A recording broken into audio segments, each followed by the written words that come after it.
This is a sterling silver bezel cup, and we're going to solder just a simple jump ring as a bail. The first thing I'm going to need to do is make sure that my parts fit.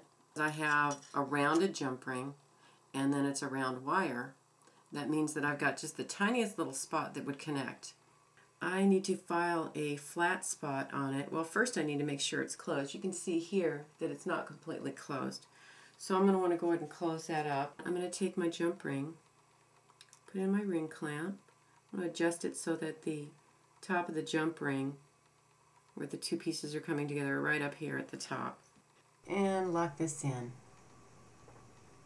The best way to do this really would be to have a bench pen here, and then I would set this into the bench pen, but some people don't have a bench pen. So you just hold your hand up against a surface this way, file across the top of this.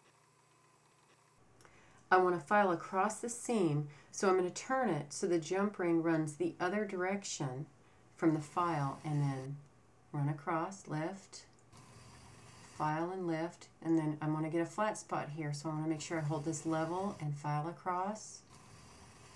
There.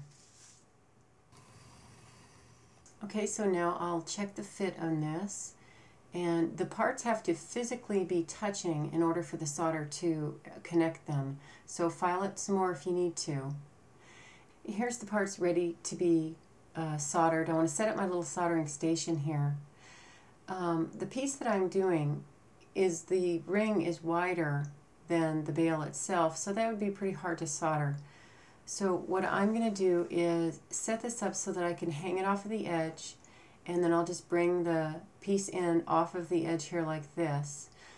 But if I try to push against this, which I'm going to need to do, it'll move. So I'm going to use this stuff here called binding wire to rig up a little thing to hold my bezel cup in place while I solder it. I've got a couple of pieces here. I've got one piece here. I'm just going to bend it into a little U shape and press it down into my soft fiber board so that I make a little backstop for it. Now I can push against it, but it still looks like it's going to lift up. So what I'll do here is take another piece and I'll bend another shape. This time I'm going to go over the top of the bezel, and I'll just press that down in there like that, and that should hold that in a lot better. Won't move so much. But what I'm going to do right now is just pull this up, so every time I want to put one in, I just slide the new one in and press it in place. Now we're going to use our fire coat, and first I need to stir it up. All this crust that gets on the edge, you can just push that right back in there. And just going to get a hold of my piece here, swirl that in, and then flame it. Fire coat that. I'm going to leave this until the flame goes out. I don't want to blow the flame out. And I'll do this to each of my pieces.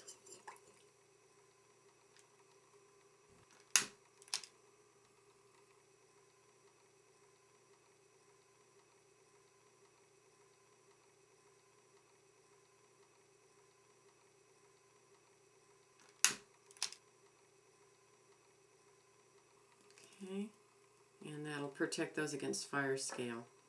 So I've got myself all set up now. My piece is ready to receive the jump ring, and the jump rings are all prepared. Everything's been fire coated, and now I need to apply the solder. I'm going to use hard paste solder, so I'm just going to squeeze a little bit up here, and I'm going to use just a piece of this iron binding wire to put the solder onto my pieces, and you really need the tiniest little bit. This isn't very much solder. You can see what a teeny little amount that is. And I want to put this much on each one of these jump rings, just here.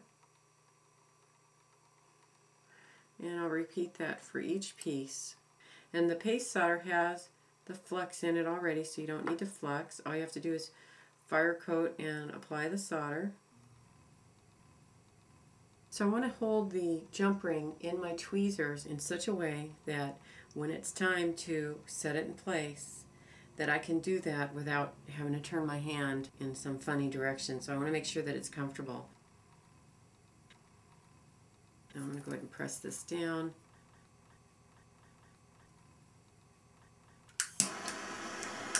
Okay, so I'm going to heat the jump ring first, get that preheated, and now I'm going to start warming the bezel cup, and I'll be pressing the jump ring up against the bezel cup where I want it to be, and then I focus the flame right there from the inside because the solder is going to flow to the heat. And we'll go ahead and set up another one here. I'm going to get my jump ring situated, see where I want to place that, and then I'm going to go ahead and start heating up the bezel. Now I want to keep my eye on the jump ring itself.